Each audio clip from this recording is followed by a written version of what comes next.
Good afternoon, good evening. Welcome to CBAA's Virtual Symposium. I am Sarah Matthews, the CBAA president. Our theme for this symposium is Lessons from Lockdown, Rethinking Book Art Education. It is with great pleasure that we gather here today to delve into the exciting world of book art and explore the transformative power of education during these challenging times. First and foremost, I would like to express my heartfelt gratitude to each and every one of you for joining us for this virtual platform. Your presence and participation exemplify your commitment to advancing the field of art. Make sure everyone is on mute, please.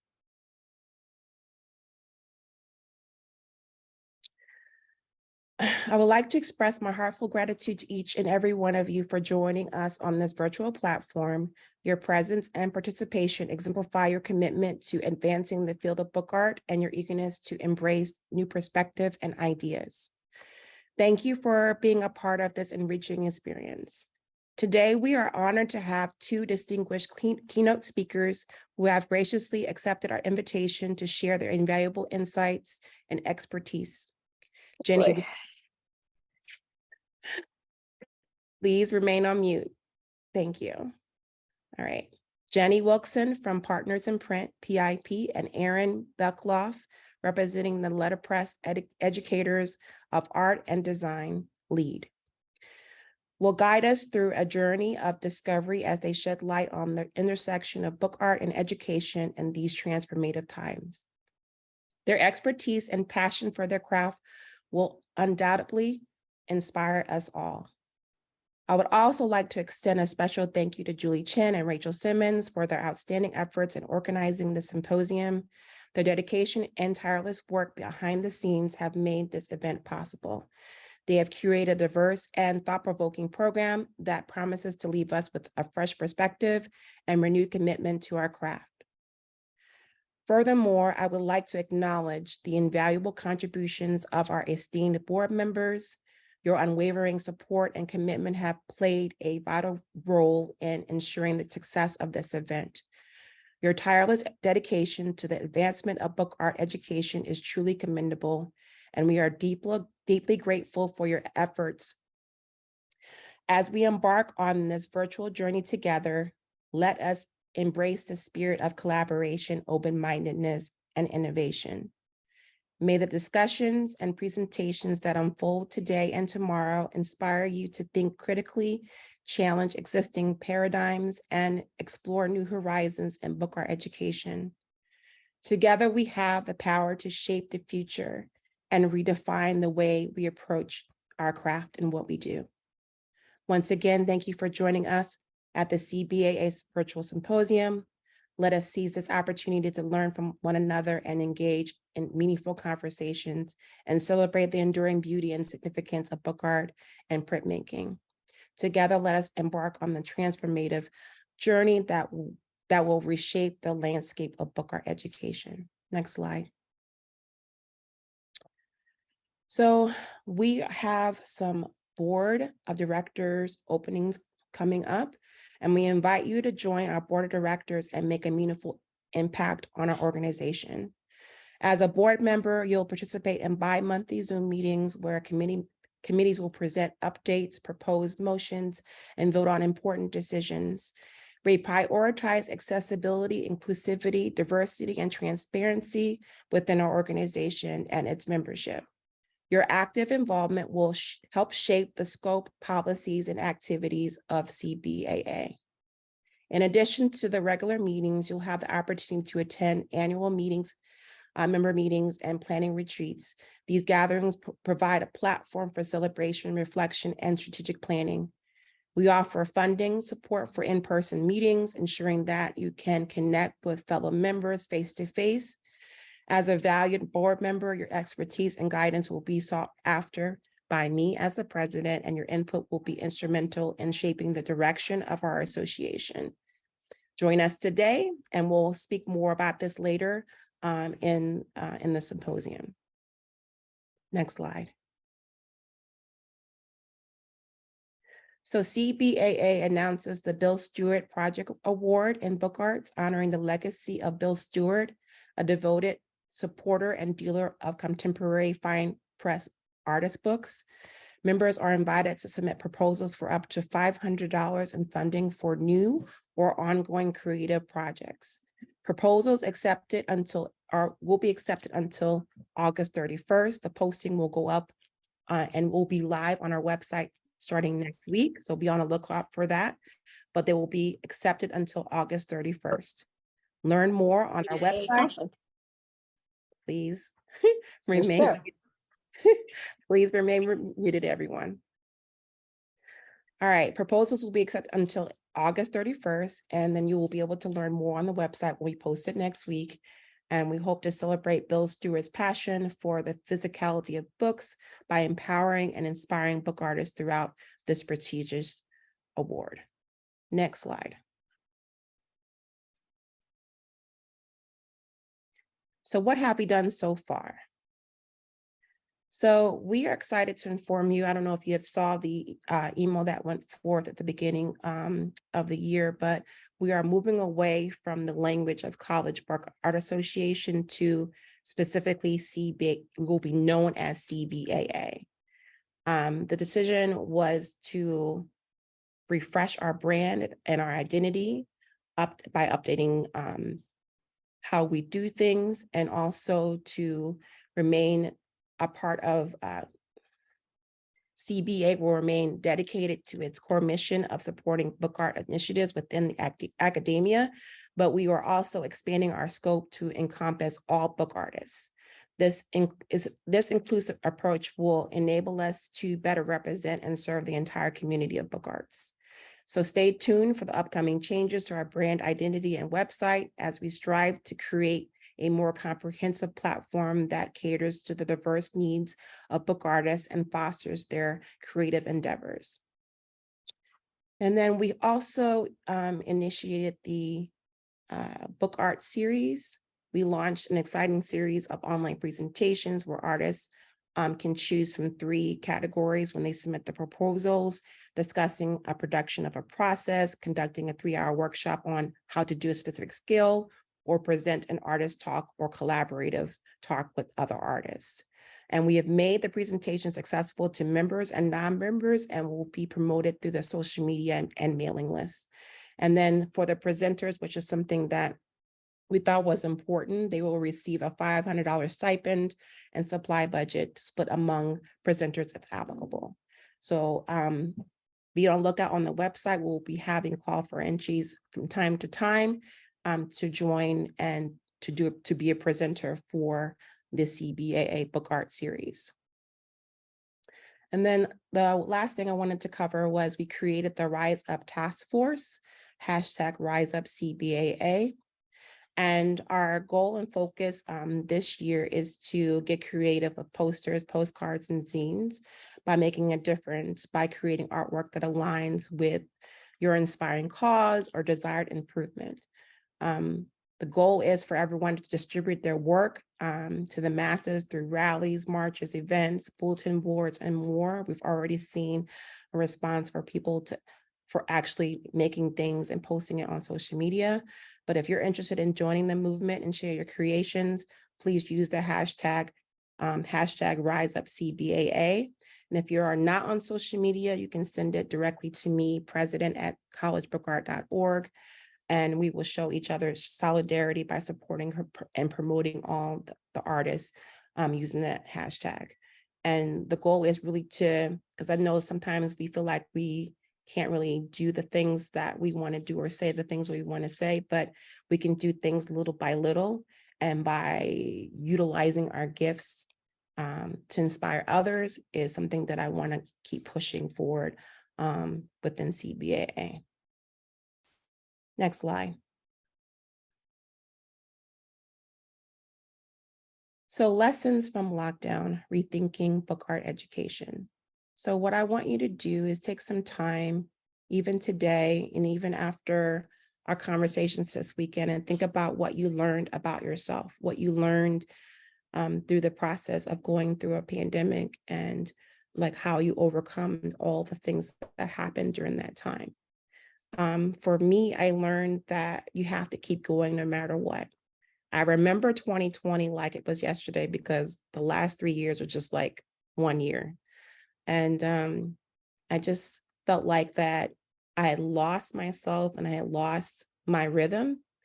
And I wanted to keep pushing myself forward. And today, when I was putting together my notes, I started to think about what happened during that time, right, leading up to the pandemic. And I remember clearly that I was just ramping up my classes. My classes were filling or overfilling. I was gaining momentum where classes weren't being canceled like they were in the past. And I was feeling really confident at, what was happening and what was going to come to the future. And I was excited about the work that I was doing. Next slide. The last two classes that I had that were running, I had two classes. One was a Woodblock class and one was a Shibori indigo dyeing class. And I remember how excited the students were. I can even smell the ink and hear the French tool press running through over the wood, and how we worked together to print everyone's prints with the Shibori indigo dyeing. Everybody worked together to dye all their fabrics. And I just remember everyone feeling happy and enjoying themselves. And when I was looking at the photos today, I remember how many times I looked at these photos, like reminiscing, like wishing that I could do that again while on lockdown, right? Next slide. And then the pandemic began, and then there was nothing. Go back to the black. And then there was nothing. I say nothing because that is how I felt. I felt like nothing. I felt like nobody. I felt alone in the house with my kids. I wasn't making anything. I wasn't teaching anything. I was just existing. I was still here, but not here mentally. And then there was this never-ending list of can'ts. I can't make this because I don't have this. I can't get into the studio because I don't have access. Everything is closed. I can't print here. I don't have the right equipment. I don't have the right space. Everything is out of stock. I can't print anything. I can't carve anything. These are the lies that I told myself. And then one day I got a pretty box in the mail. My husband bought me one of those subscription boxes. It had perfumes and makeup and stuff, but I was more interested in the box, the box itself, how pretty the box is and how colorful it was and what I could do with it. Next slide. I chopped it up and made a bunch of books. Then I pulled out some rubber stamps that I had and started printing on or in those books. I brought up a table from the basement and printed a jacket. Then I started videoing everything that I made in my living room and my kitchen. Then I started, teaching what I learned online, whether it was on Facebook or Instagram or Zoom meetings or whatever. I was just trying to do something. I was trying to be something. I was trying to have this practice at my home, even though my kids were doing homeschooling right next to me at the dining room table, but I knew I had to make things or else I was going to go insane. Then George Floyd was murdered. And that's when my work shifted. That's when I was laser focused on what I needed to do, who I needed to be. I could no longer sit in the darkness again. I had to make things no matter what. And here's what I learned. I could no longer sit in the darkness. I had to make my art practice a priority. And here's what I learned. You have to schedule your art practice. I know there are a lot of us here who are teachers, who are leaders, art administrators, but you got to set aside time to do your own work.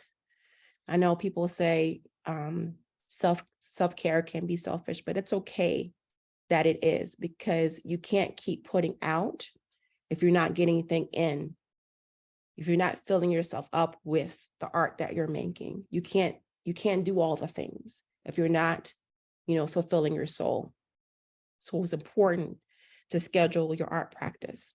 Set aside a specific time each day or week for your art practice. This can help you prioritize your art and make it a regular part of your routine. Even if it's the first thing in the morning, even if it's like before you go to bed, but find that time throughout the week and make that important. Put it on the calendar, put it on your family's calendar, put it on your friend's calendar.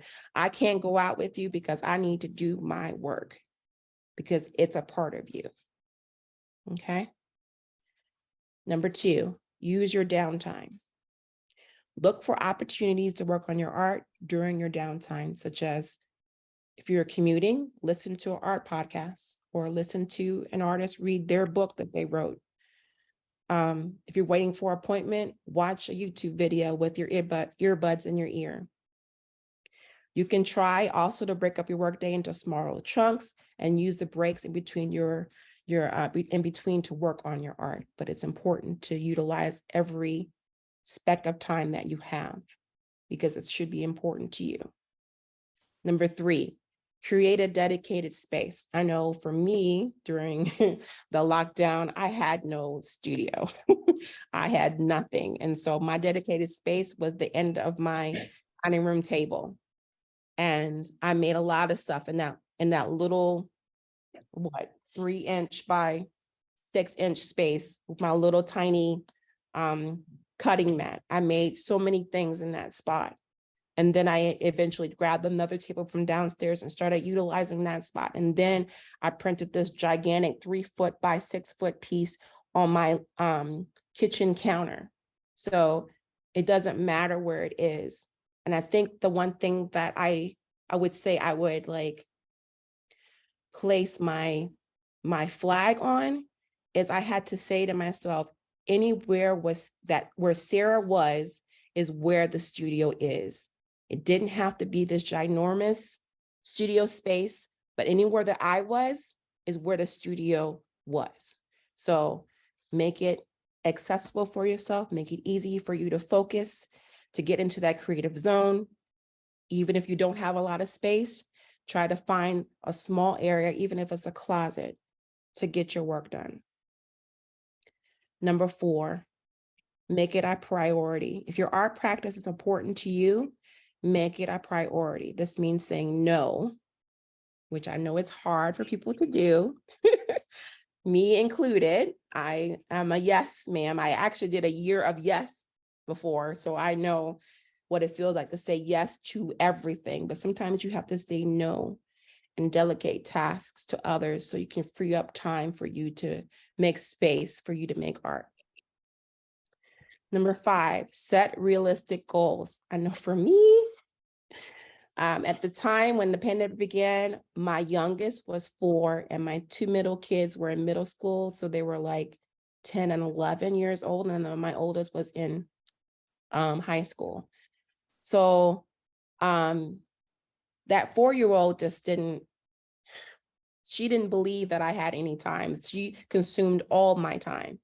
So when she took her nap, that was my time to make things. And usually her nap was like 2 hours in the middle of the day. But there was a point in time where she stopped taking a nap. And then that was in the spiral, like, I can't make anything because she's not sleeping. I need to be able to make stuff, right? And so I would try in those 2 hours that she was asleep to try to make a full-on masterpiece in those 2 hours. And every day it never happened. And every day I was defeated. So what I had to do was like, okay, so while she's asleep, or if she's not, I have to wake up early in the morning, but I can do, let's say, design my stamp, design it maybe on my iPad or even draw it out on another piece of paper. That's day 1. Day 2, transfer the image to the block. Day 3, start carving. Day 4, print. Day 5, start over again, right? So break it up into small, bite-sized, easy to do steps, so that way you're not trying to achieve the world in the short amount of time that you have. Okay, this will help you stay motivated and make progress over time. And number 6, get support.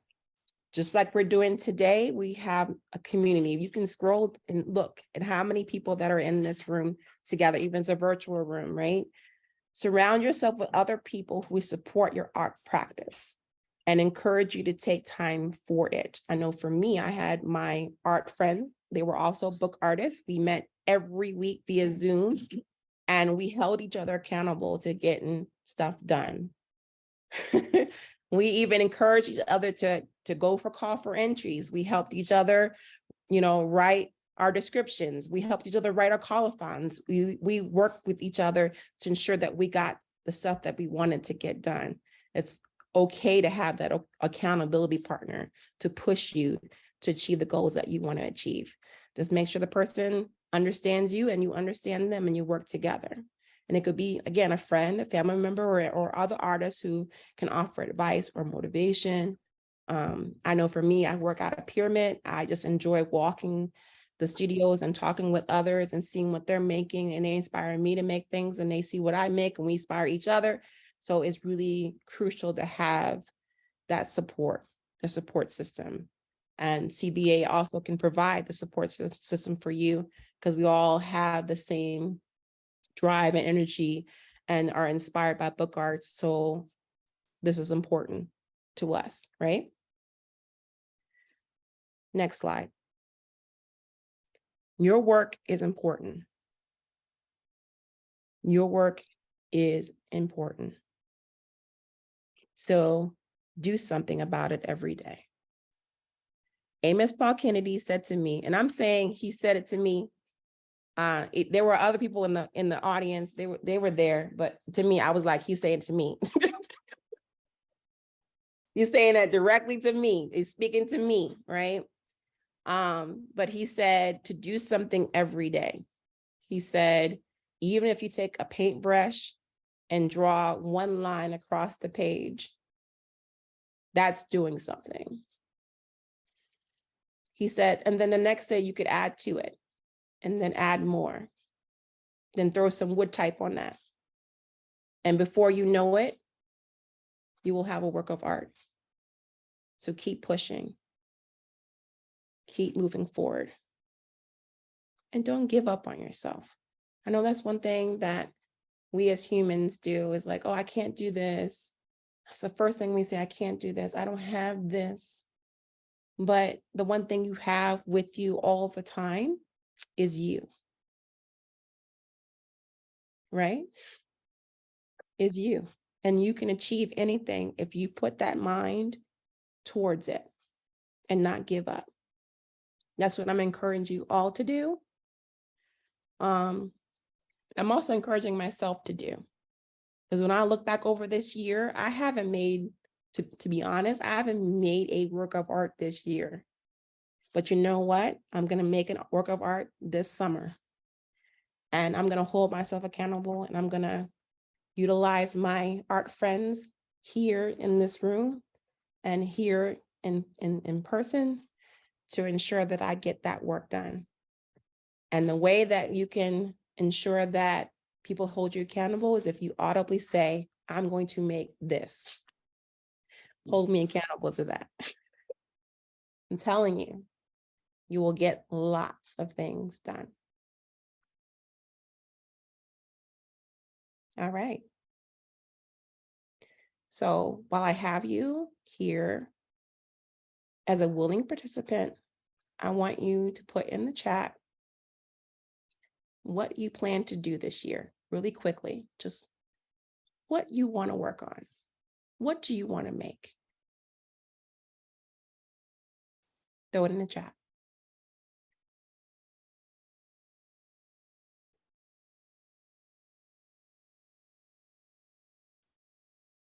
Come on. Building a zine collection. Very nice, Liz.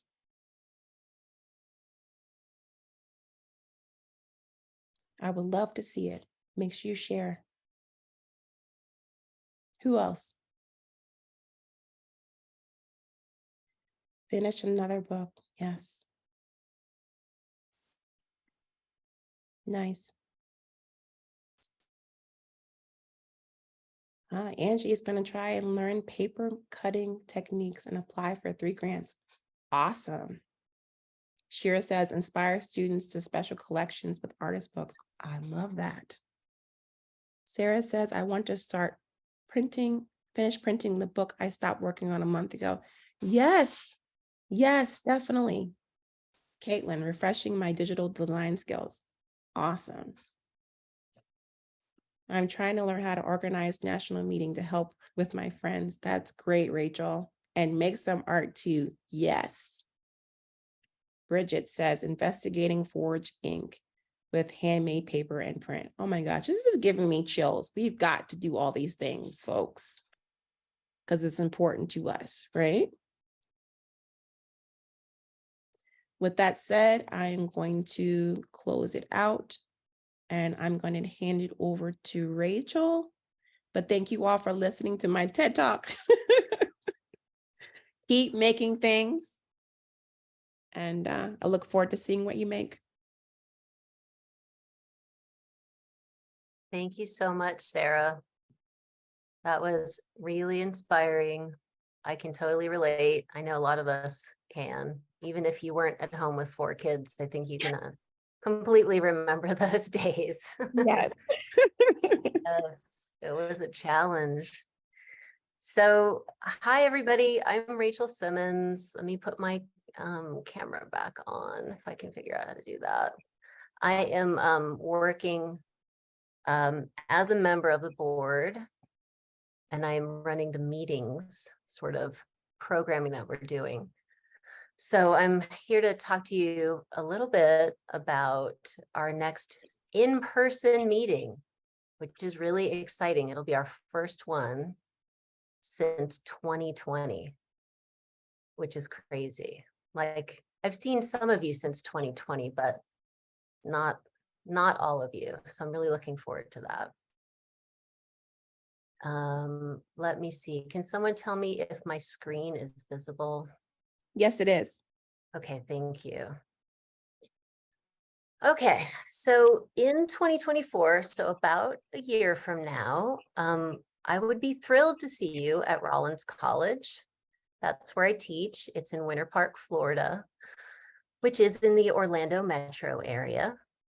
The theme of the meeting is critical reading, and the dates are June 7th and 8th. And I'll be hosting the meeting along with my good friend, Ben Reinhardt. And Julie Chen is also helping to organize the meeting as well. And she'll be hosting the 2025 meeting in Madison, Wisconsin. So keep that on your radar also. So there are 3 components to this meeting. Of course, there's the meeting component of the meeting. So we will have our board meeting and member meetings. We're also going to have demos and a chance for collaboration. And we will have a paper making demo, and we're also going to have an opportunity to work with my local Book Arts Guild, which I run currently. It's called the Book Arts Guild of Central Florida, and we'll do a collaborative typewriter zine with those members, which I'm really excited about. We will also have what I hope to be an amazing museum exhibition that you're all invited to submit work to. It's going to be a really unique opportunity. The work will be in dialogue with objects from the permanent collection of our museum. But there's so much more to do in Central Florida while you're here. I'm sure you know that we have roller coasters and theme parks, and that's super duper fun. We also have natural springs and botanical gardens. We also have lots of museums and people who are really interested in print and book art. So we will have opportunities to do a lot of really fun things while you're here. Winter Park was founded in the 1870s by people from New England, so it's very walkable. Within walking distance of campus is this wonderful street with lots of amenities and restaurants and museums. So it's very easy to fly in, come straight to campus, and just be able to walk around the rest of the time. So a little bit about, there's some beauty shots of our campus. This is Rollins College. It was founded in 1885, and it's the oldest college in Florida. We're a small liberal arts college. We have about 2,000 undergraduate students and probably in total 3,000 students, including our graduates. We have a beautiful campus on the lake. Yes, those are our residence halls, and that's our resort style pool, which is super fancy. We're hoping to book some of those residence halls for cheaper accommodations, but they're really nice inside, actually. This is a picture of one of the residence halls. It just looks like a high-end apartment. So we will have accommodations available on campus as well as just off campus. Rollins College owns a boutique art hotel called the Alfond Inn, and it's full of contemporary art by artists like Maya Lin, Tomas Saraceno, William Kentridge, and many, many others. It's a museum in a hotel.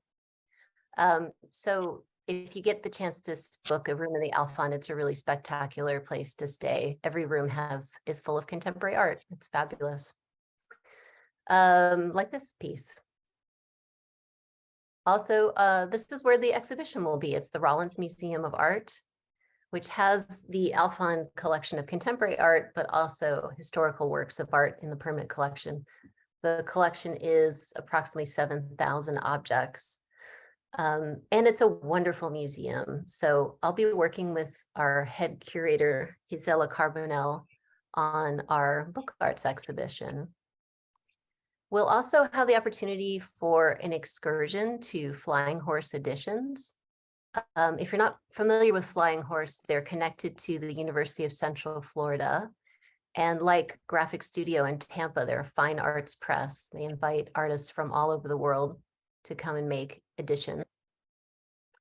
And it's a big, wonderful space. They have opened the space to us for the afternoon. We will be able to print cool CBAA posters on their vandy and have cocktails and hang out and chat. And even more exciting, David Benjamin and Chris Aclolo from the Special Collections of UCF's library, they're going to be organizing a Florida-themed book arts exhibition, like a little pop-up exhibition in the gallery at Flying Horse. And they'll be there on hand to talk about the work. So very excited to partner with them. And in addition, you'll get to see my own vandy. Look, isn't it pretty? And this is my little tiny baby print shop. So we'll be able to spend a little bit of time in there. As a liberal arts institution, our art department is small but mighty. And I am the only printmaker and book artist on campus. So I'm really delighted to have my friends from this community come and visit my space. So a little bit about the exhibition. We are going to be opening the call for submissions, knock on wood, on June 12th. So just in a short amount of time from now. The theme is critical reading, book art in dialogue with the collection. That is our working title. It's going to feature works from the Rollins Museum of Art collection, and the works are going to be primarily contemporary. Also featuring works from the Rollins Book Art collection, which is something I started about 5 years ago now. It's a collaborative endeavor with our museum, our library, and my department, the Department of Art and Art History. And we'll also be including submissions from CBA members. So it's going to be a really unique opportunity for book art to be in dialogue with other objects of contemporary art. And I'm really excited about it. This is a little bit of our sort of what we're thinking as curators, what we're kind of looking for in submissions. So as practitioners of a complex interdisciplinary practice, book artists are uniquely positioned to interrogate cultural assumptions about books, and by extension, our experiences with reading and knowledge. While some seek to dismantle the book as a symbol of authority or singularity, echoing the practice of critical reading from other disciplines, others push against the conventions of reading by experimenting with structures and language. Book artists are engaged in an ongoing critique of the book, encouraging readers to reconsider fundamental ideas about text and knowledge through their work. So you'll get to learn more about that call when we put it out, and like I said, around June 12th. And just as a side note, I'm going to stop sharing here. Let me give you a little update on where we're heading for the rest of today. So we're going to be hearing from our keynote speakers a little bit later. Before that, we're going to hear from Karen and Angie, who are going to speak to us a little bit more about board elections. And we'll have a little break after Karen and Angie and before our keynote. So our keynote speakers are going to start at 8:30 on the dot, and I will introduce them at that time. So if you have any questions, you can put them in the chat. Otherwise, I'm going to hand it over to Angie and Karen, and we need to make them co-hosts if we can do that. Sarah, can you do that?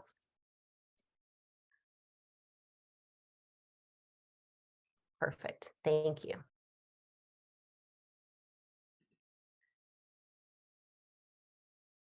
Hello, everybody. Can you hear me?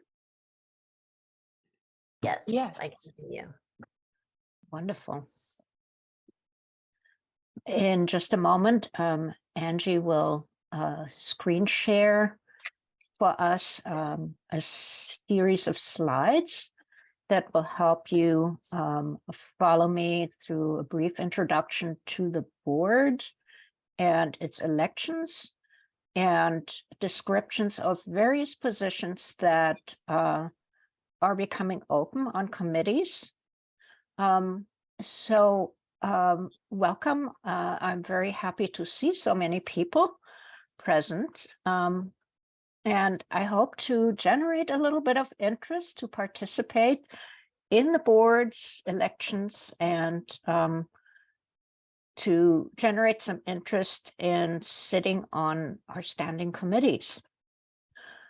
I am your host together with Angie Dell, and my name is Karen Baldner. Together, we are on the Membership and Nominations Committee. I myself am the Vice Chair of Nominations, and Angie is Vice President of Membership. And each of us is going to speak a little bit on what our positions are in a little bit down the road here. I'm still waiting for our slides. Oh, you can't see the slides? I can't see the slides. Oh, okay. Let me try again one more time. But I can speak to the slides, hopefully a little bit from my memory. So what we're going to do is introduce you to the various tasks that positions have on the board. And Sarah Matthews will join us briefly to describe the board itself. We already saw a slide and Sarah introduced us. Thank you, Angie. Now we can see. Can everybody see the slide? Yes. Awesome. So Sarah is going to speak on the board a little bit.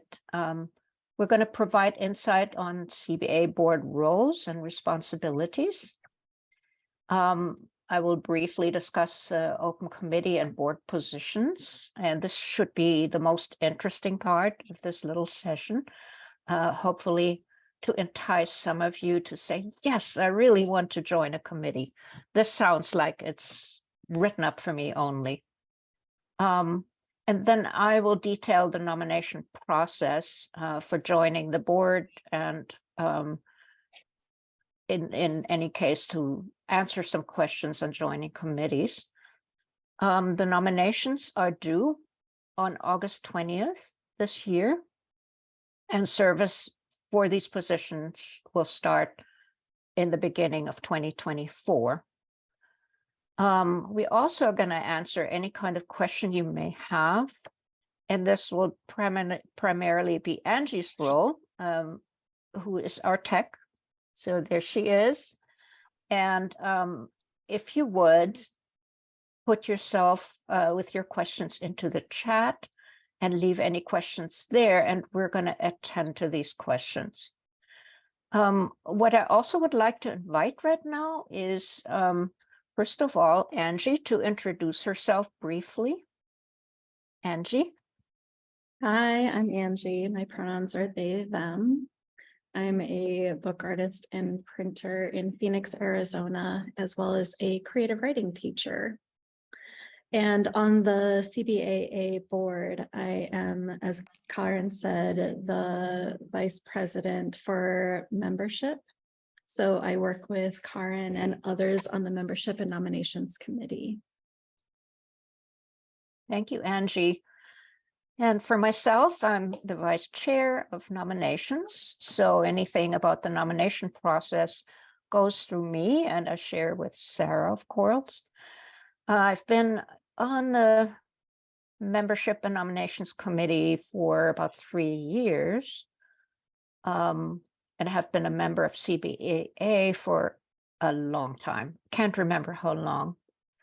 I am a book artist and paper maker, and I also teach book arts, papermaking, and letterpress at Erin School of Art and Design in Indianapolis. And my studio is at home. And like Sarah's example, I try to be busy as much as possible, whenever possible. And I love the motto that Sarah set up for us. I'm going to try and be inspired by that even more. So with that being said, I would like to invite board members who are present to please introduce themselves in the chat with your name, pronouns, location, and the CBAA role that you hold. And I'd also like attendees to introduce yourself in the chat, please, your name, pronouns, location, and your book arts interests. You have, some of you already introduced yourself, but if you haven't, please add yourself to the chat. So Angie, if you would give us the next slide, please. I'd like to introduce Sarah Matthews again and ask her to please give a brief introduction of the Board of Directors' duties. Sarah, if you would. Yes, so we're, as Karen was saying, we're inviting folks to join the board of directors to make a meaningful impact on the organization. We generally have meetings every 2 months, and they take place on the second Friday of those months from 11 a.m. to 1 p.m. Pacific time, and then 2 to 4 Eastern time. So as a board member, you'll have the privilege of approving the minutes of previous meetings, ensuring the accuracy of documentation of our discussions. Additionally, the committee members will present their updates, ideas, and activities and questions, providing us with a comprehensive understanding of our organizational practices and progress. And we encourage you to propose, if you're a part of the board, and discuss and vote on motions that shape the scope and policies and activities of CBAA. As a part of the board, you can take actions to enhance accessibility, inclusivity, diversity, and transparency within our organization and its membership. And we invite everyone to share their unique perspective and their involvement to be a part of the organization. During our board members, we also allocate time for other announcements and action items, fostering a collaborative environment where all members can contribute their thoughts and concerns, and your voice will be heard, and your ideas will help shape the future of CBAA. So also part of being a board member, we ask that you are present at the annual board meetings. We also celebrate our achievements and plan for the future. We also have board retreats as well that we would start to schedule starting next year. And as president, I will also, if you're part of the board, seek your input, assistance, and approval at any time when it's deemed necessary. And I really value everyone's expertise and guidance because I don't know everything. And so we need everyone working together to ensure that the organization runs smoothly. So I'll hand it back over to you, Karen. Thank you so much, Sarah. So this gives you a little glimpse into the board itself. And the following lineup shows you what committees we have, specifically also which positions we need to fill. We have the executive committee, which consists of the president, the executive vice president for membership, vice president for programming, secretary, treasurer, a publication chair, communications chair, development chair, awards chair. Then we have the steering committee, which currently is positioned so it doesn't need any additional members, I believe. We have the nominations and membership committee, which Angie and myself occupy, and we are definitely seeking help. We are looking for a vice chair for membership, and Angie is going to speak to what the role of this position is. Meetings and Programs Committee is also seeking a role to fill, namely the vice chair for programs. And there's going to be a quick slide on that. As well, the Publications Committee, which also seeks a publications chair. And there's going to be a blurb on that to describe the role a little bit more. And the Communications Committee is also seeking a vice chair for member relations, and I will speak to that in a few slides down. And there also is the Development Committee and the Awards Committee, and they are currently filled, although for any of these committees, members are welcome. And if you feel the call to join any of them, if you have the expertise for any of the specifics of these committees, we urge you to apply for them. In order to be on the board, you do not have to be a member of a committee, but the committee service is encouraged and may be taken into consideration as part of the board nominations. So when you hand in your packet, you are going to also send in, please make sure you mute yourself. Thank you. In your nominations package, you give a brief description of your intentions for being on the board, and there you can mention your activity in the committee work. So let's have the next slide. And Angie, would you speak to this slide? Yes, thank you, Karen. And before I do, I just want to make a brief announcement that we just found out that Annika Schneider is the new vice chair for programs. So that position is no longer needing to be filled. So exciting. Yay! And as you can see, yeah. Thank you, Annika. Thank you. Thank you. So as you can see, these positions are being snatched up left and right. You better hurry with your interest. So I'm excited to speak to the vice chair for membership and those responsibilities with our committee. And the position works with myself currently the vice president for membership to field questions for members about joining, renewing, or changing membership levels, forwarding inquiries to other board members as appropriate. They make occasional updates to member records in Wild Apricot, which is our membership database as needed. They have updates to our shared spreadsheet with the Fine Press Book Association. We have a joint membership level there that is fantastic. So there's a little bit of light communicating with their coordinator as well. And the position also works with the chair, communications team, and other committee members to carry out annual member outreach efforts. Every other year, we do a printed piece of ephemera that you all should be receiving quite soon. So the person in this role may or may not be assisting with that as they're able. And then, as you know, everyone on the committee does, you would be participating in our nominations and membership committee meetings, which we host for about 1 hour once every 3 months. This is a fairly, I think, light commitment responsibility load. It's really fantastic to have more hands-on with everything that we're doing in our committee.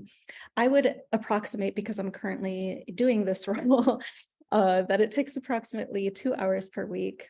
And hopefully someone that is able to jump in and assist with this would ideally be assisting for a 2-year commitment. Of course, that's flexible, but that's, you know, ideally what we would be looking for or more. Training and support is provided throughout. I had an amazing support team as I was coming into that role. And then I had the opportunity to move forward into the the vice president for membership position, which is also an opportunity that I think is quite natural within this role. If you're interested in greater board service or more involvement and opportunities to collaborate with the CBAA board. I think that this would probably be a good fit for someone who likes organizing and chatting with other book arts folks. It's very, you know, just touching base with people, conversational, responding to things as they pop up.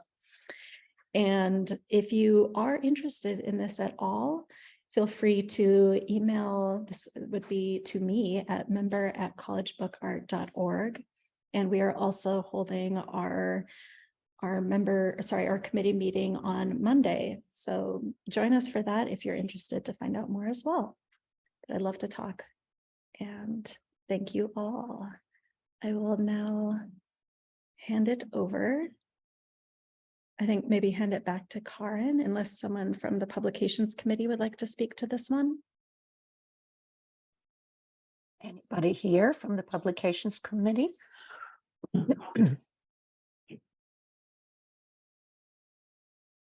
Otherwise, thank you so much, Angie. And just a tiny little addition to what Angie said, anybody who has good tech abilities will probably be a shoo-in for this position that Angie just described. And There's yes.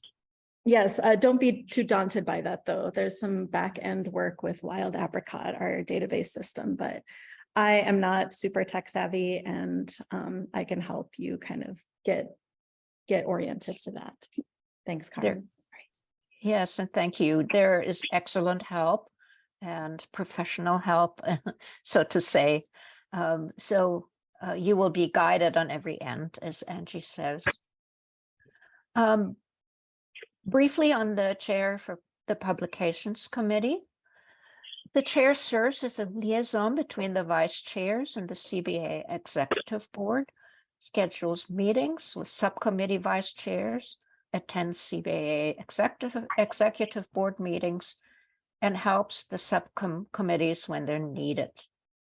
The chair position involves working with a team of 4 vice chairs, including the journal openings, the theory and criticism subcommittee, the archives committee, and the oral history subcommittee.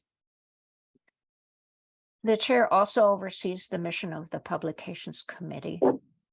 And this is a plug for the position as being a great opportunity to contribute to CBAA and learn more about the interaction between book arts and criticism. So it's a very lively and complex and rich committee.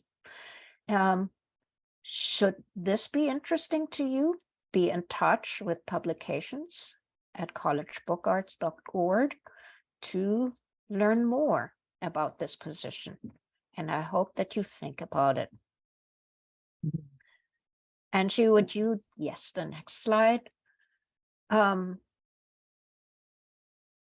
Is any of this filled, Angie, or has anybody announced any interest in any of these positions while I wasn't watching?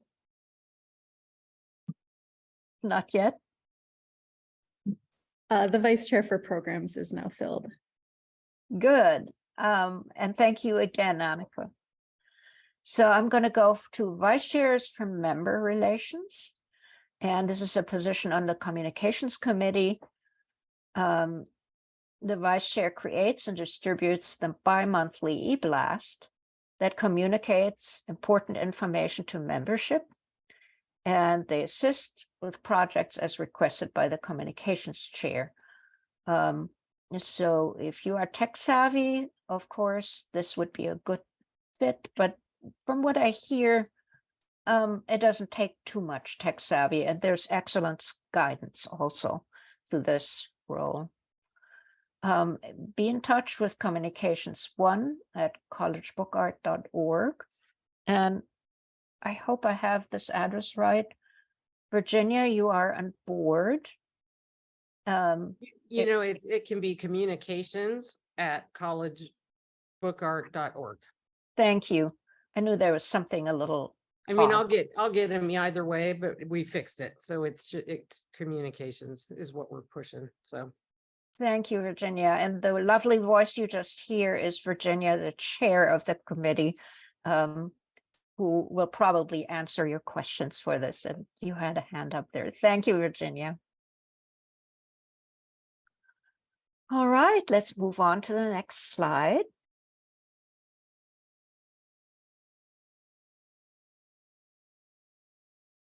The nominations packet. So this is what you actually will do if you would like to apply to be on the CBAA board.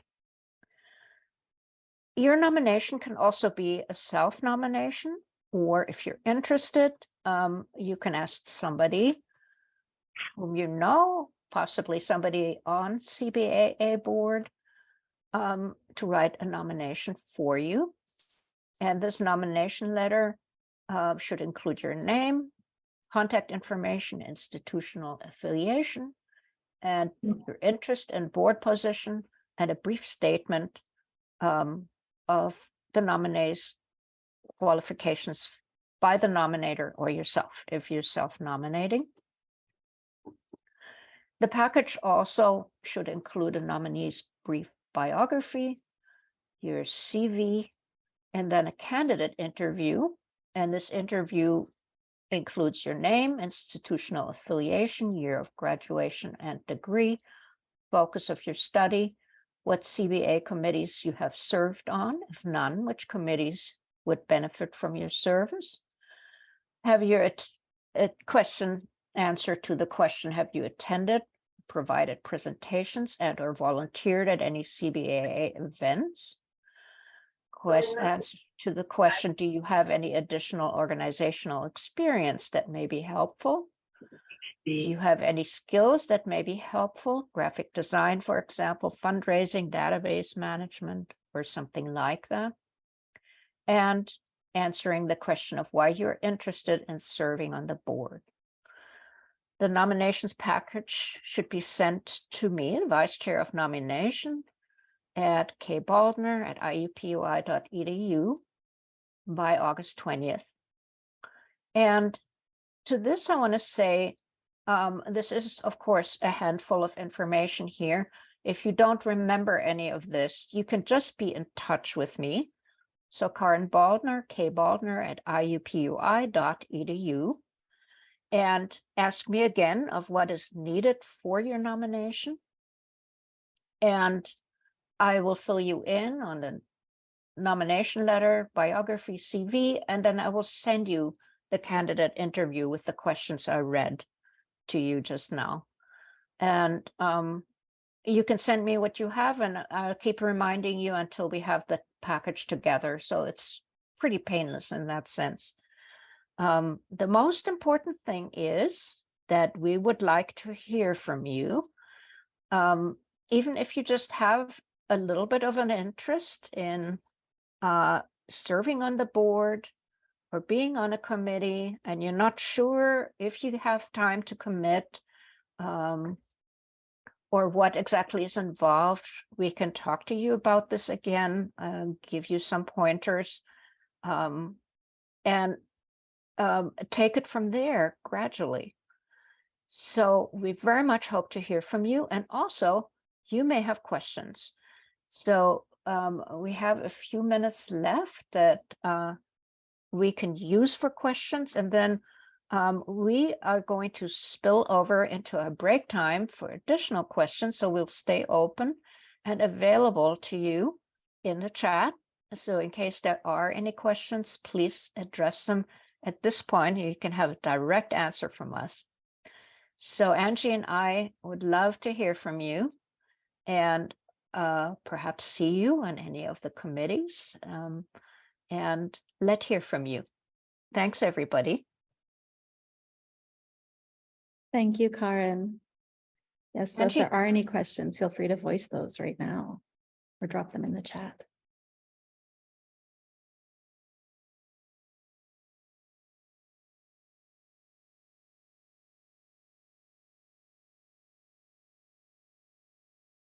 We could also hear from you right here and at our present time. Just unmute yourself and talk to us if you want. I just, it's Rachel. I just wanted to mention that we have committee meetings coming up, and I'm going to drop the links into the chat. You would have already received them through an email that you just got sometime this week.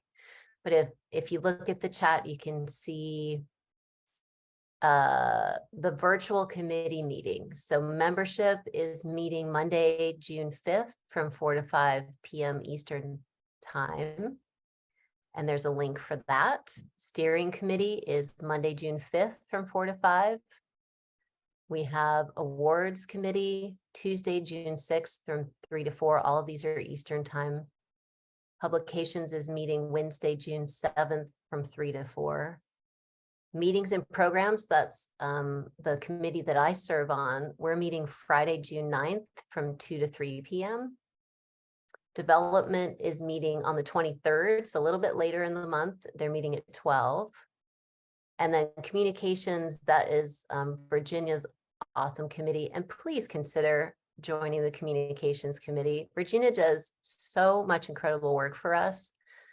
We literally couldn't have done this symposium without her, but she does a lot of that by herself, and she really needs some help. So, and she's awesome to work with. So you, please consider helping Virginia out. You are too sweet. And let me just add, we're getting a new website. So come on Yes. aboard and help me get this thing rolling. That would be awesome. Yes, we're in an exciting time for our communications. So they're meeting Wednesday, June 7th. So just to plug, you have all the links there. They should also be in your email. If you're interested in learning more about any of those committees, please come to those meetings.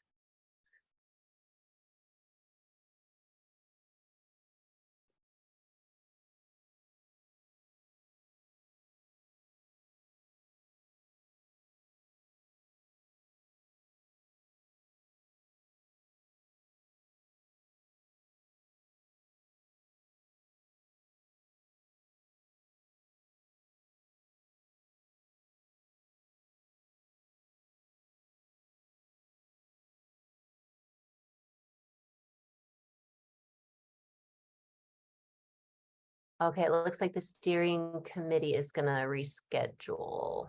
Okay, thank you, Carrie.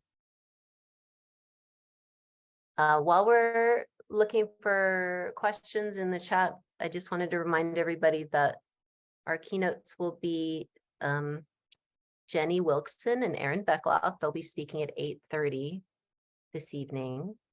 So you can go grab dinner when we're on our break. We got a nice long break. And then tomorrow we'll be back at 12 for our first presentation. And that schedule, again, it's in the chat, but you're going to want to use the link that we sent you for the second day. So just check your email. You should have 2 links, first day, second day. Just make sure that you use that second link for tomorrow. And Julie's reminding me that we will start the break a little earlier as soon as we wrap this up. And that will rejoin you at 8:30.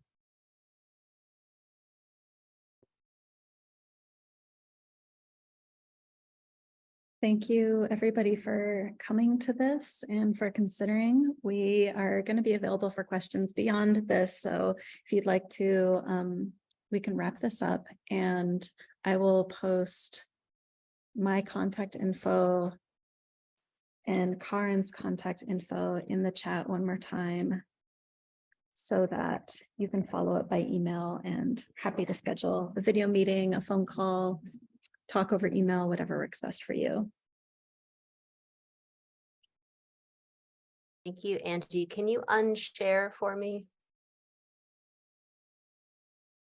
Awesome.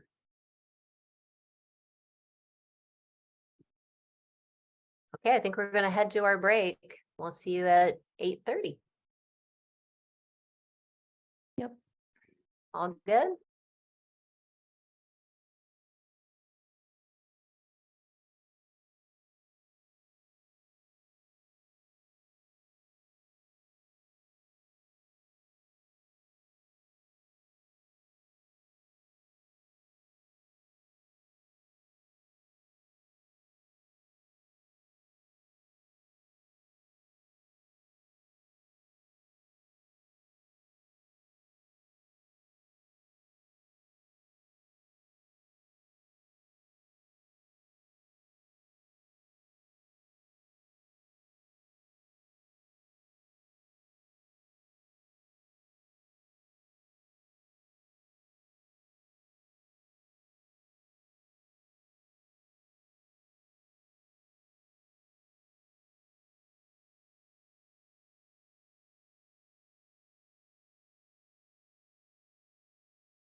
Buddy, welcome back.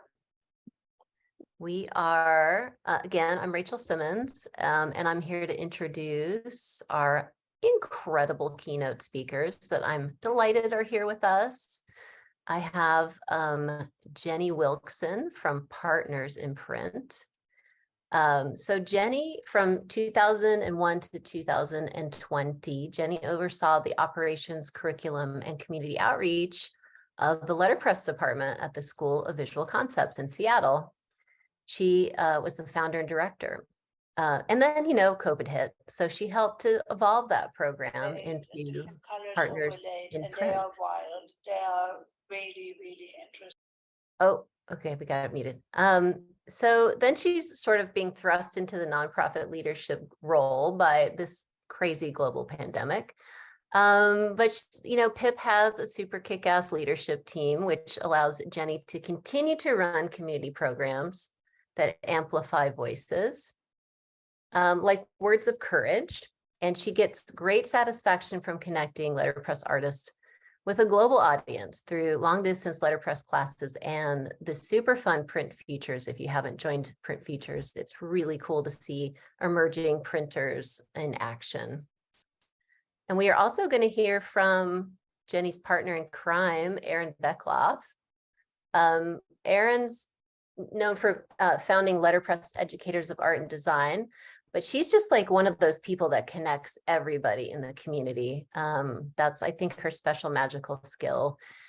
She's the co-director and writer of Pressing on the Letterpress film, which is a beautiful movie. For over a decade, she served as professor of communication of design at Miami University. And she revitalized the Curmudgeon Press, which I love that name, and developed letterpress courses. So she coordinates LED Letterpress Educators of Art and Design, which I joined that group a lot during 2020 and found it to be just a wonderful place to feel connected to my community again. So I'm indebted to Erin for leading those meetings that we had. They were like a lifeline. Erin fosters a network of letterpress educators working to advance research and scholarship and substantiate the value of letterpress education as an essential practice in contemporary learning. Most recently, she co-founded the Printing Stewards, which is this amazing nonprofit foundation focused on the legacy of Gregory Jackson Walters, who seemed like an amazing person. I wish I had met them. Whose mission is to take a systemic approach to printing history by preserving together unique machines, documentation, ephemera, and skills. So I'm going to hand it over to Jenny and Erin. Thank you, Thank you Rachel. so much. Yeah, thanks, Rachel. I'm going to go ahead and share my screen. It'll take just a moment.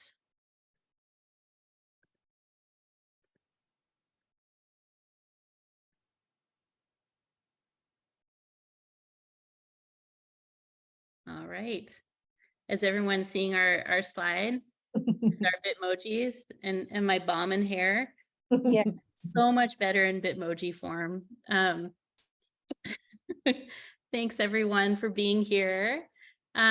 So as leaders from LED and PIP, Erin and I have found many meaningful ways to collaborate and connect since the pandemic. It was a time of reflection, struggle, and growth for both of us, as it likely was for many of you. What did we learn over the last 3 years? How have we changed, and what is worth saving? I'm Erin Beckloff, and I taught letterpress printing as a part of a design program in higher ed for over 10 years. I've transitioned to being an independent educator and co-founder of the nonprofit, the Printing Stewards, and I'm in the process of having a barn built to house my workshop and to teach from on our property in Ohio, and hopefully share with many of you. I want to acknowledge the contributions of Catherine Fries, Vida Sacic, and David Wolski, who were very influential in the journey I'm about to share. When I got involved in letterpress, I sought out a community.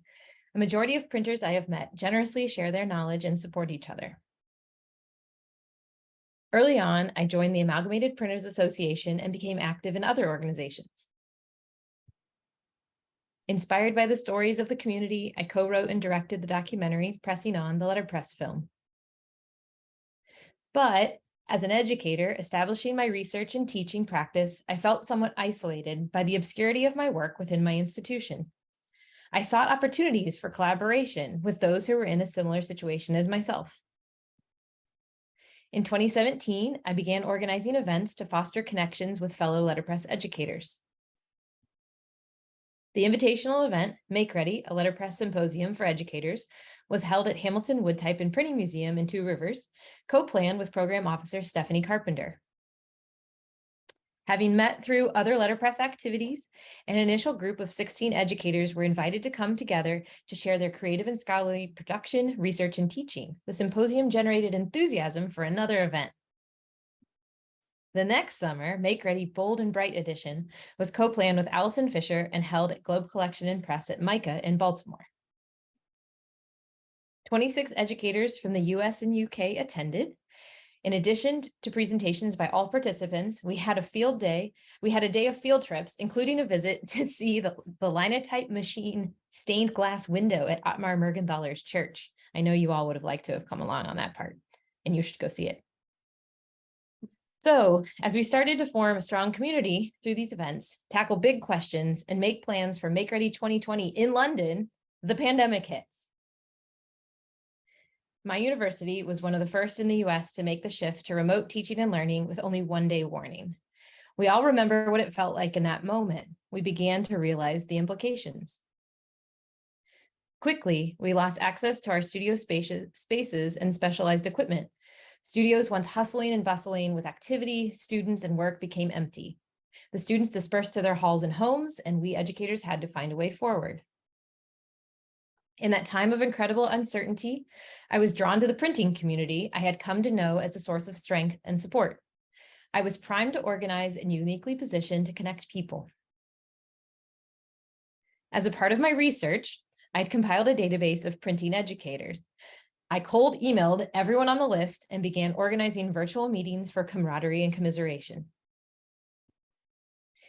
Casual sessions over Zoom, a brand new platform to most of us at this time, became known as Letterpress EDU chats. People teaching all levels of design, studio art, printmaking, and book arts, as well as representatives from printing museums, libraries, and archives gathered for conversation. EDU chats were a time to discuss concerns, celebrate successes, and to offer support. We were able to talk through the transformation of objectives from a studio space with presses and type to a MacGyver means of working. Grappling with the immediate transition to online spaces, our methods had to be inventive, often utilizing high and low-tech solutions to act as surrogates. Educators discussed the need to provide empathy and flexibility and help students keep making and exercising creativity. These adaptations could not replace Letterpress, but made the core concepts accessible and feasible for that moment. We helped each other make a plan to bring the print shop to the students. Some faculty produced supply kits of tools and materials of varying scales, which was, of course, highly dependent on funding availability. I was fortunate enough to be able to use studio fees to send kits to my class. The EDU chats reinforced the importance of community. We helped each other and leveraged the virtual space through exchanged guest lectures, tutorials, virtual tours, and demos. More than ever, we needed our community and a hub to create and engage in a dialogue about letterpress education. The values and lessons seemed more apparent, and the need to troubleshoot in a long-term fashion was making itself obvious. These insights encouraged a core group of previous Make Ready participants to form LED, Letterpress Educators of Art and Design. We wanted to foster a network of educators to facilitate sharing of knowledge and expand connections in the community. LED's first initiative was to go ahead with Make Ready 2020 in a new format. In addition to the other LED founders I've mentioned, I want to thank Clara Vith, Allison Fisher, and Stephanie Carpenter, who helped organize Make Ready 2020. So it was summer 2020, and we were all heading into a school year of unknowns. We didn't know if we were going to be online, we didn't know if we were going to be virtual, but we all had a feeling we were going to be in the virtual space again. We took the experience we'd gained from half a semester of remote teaching and the success of the EDU chats to host the first virtual conference our community had had on Zoom. It seems so commonplace now, but at the time, it's the first time we'd all tried it. The shift to remote delivery allowed us to expand Make Ready. Previously, it was smaller groups. Now we were able to open it up. We were able to expand our event, our efforts, our goals. We're able to learn and engage with educators from Pasadena to London, Veracruz to Glasgow, Toronto to Sao Paulo. We organized a 5-day event. Like, what? We were all in lockdown though, remember, but it ended up being a very fun week together. We had 150 participants, which was thrilling. And they were from 13 countries, and they gathered for the collective sharing of resources, troubleshooting, and commiseration. We had 35 inspiring speakers who presented about their research and teaching. We took virtual tours of workshops, libraries, and museums. These tours became resources for classes and still continue as important points of access for many of these spaces. Breakout rooms were utilized for social time and to make new connections. In the few days that we gathered online, we were able to hear from educators from all around the globe in varied circumstances. Speakers presented their work, and we discussed possible solutions for fellow educators. The necessity of that moment gave us a new platform. It brought forth both the struggles and the triumphs of the Letterpress educators community. We had a desire to continue our community exchange with all these others that were navigating our discipline through its next chapter in history. Make Ready 2020 was well received and provided the boost many of us needed to find pathways forward for the fall semester. One solution for the remote fall term and a direct outcome of the EDU chats was the provisional press. It came along just when we all needed it most. Originally, Steve Garst developed the press as open source plans to be built inexpensively for anyone with little woodshop skills and access to a laser cutter. Steve hoped it would become a transitional press to enable students to continue once they graduated and no longer had access to studios. And here we all were without access to our studios. In the provisional press, other EDU chat participants and myself saw a solution to the need for remote and socially distanced face-to-face teaching. Steve collected feedback through a combination of the chats. Educators built prototypes and tested the presses. With the help of Scott Moore of Moore Wood Type, they adapted the design to fit a galley or steel bed plate, increased the strength and durability, and produced 165 provisional press kits for 21 schools. Other faculty built over 100 of their own kits from the plans for the fall 2020 term. Here were my design students proudly displaying their completed presses. It was a challenge to build them over Zoom, but we all made it. It was very rewarding. I'm immensely pleased to have seen the expansion of people that are purchasing the kits to have their very first printing experience or to have access to a press in their home when they otherwise wouldn't have been able to. Today, they have sold about 1,900 provisional press kits in a little over 100 colleges and universities and about 75 K-12 schools. Provisional presses are in all 50 states, 23 countries, and 6 continents, and continue to be popular. I think they sold out yesterday. As much as we did to host a related experience, nothing could replace the original intended experience of doing Letterpress together. It reminded us of the importance of our Letterpress studios and the practice of printing. So 3 years later, how are the chats? How are all these initiatives? The Letterpress Educators Database list now exceeds 200 people and is still growing. Since March 2020, we held 45 EDU chats. Originally, these chats were meant for support during lockdown, and sessions have declined as educators have gone back face-to-face. I mean, educators are some of the most busy people I know, so I understand that we haven't all been able to be together as much as we had.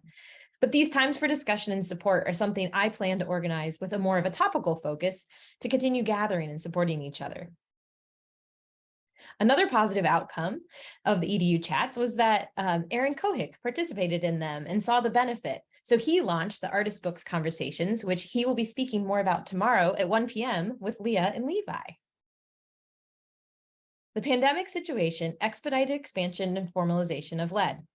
We are actively working on changing, just like we did during the pandemic. We are shifting to meet the new and current needs of our community. Moving forward, how can we help educators ensure the future of Letterpress as a vital component of contemporary art and design education? As an organization, we excel at convening conversations and creating opportunities for gathering with our strong international collective and through partnerships. To speak more about the power of partnerships, I'm going to pass it off to Jenny of PIP. Thank you, Erin. Hi, I'm Jenny Wilkson from Partners in Print, formerly of the School of Visual Concepts, and I'm going to tell you about our journey from SVC to PIP and what we've been able to accomplish because of the pandemic. So this was our first home at the School of Visual Concepts.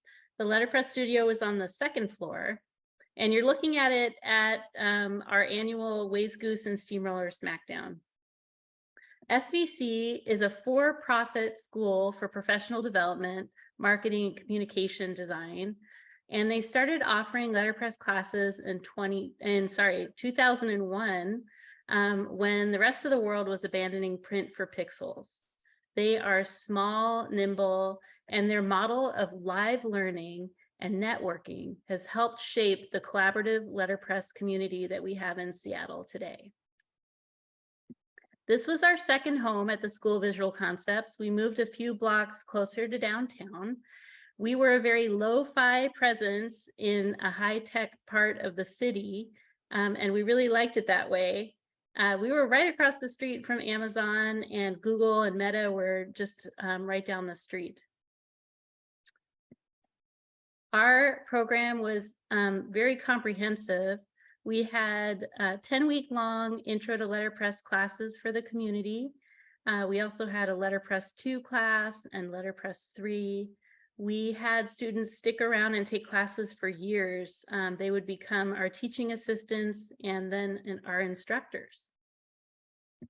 We also had wonderful guest lecturers come to teach workshops, like Mary Bruno, who will be very key later in our story, and Chris Chandler and Amos Kennedy and many, many others. When lockdown happened in March of 2020, the downtown core of Seattle became a ghost town. And suddenly we had no neighbors and nobody to share our skills with. But SVC, being SVC, they were very quick to move online, and they did it really well.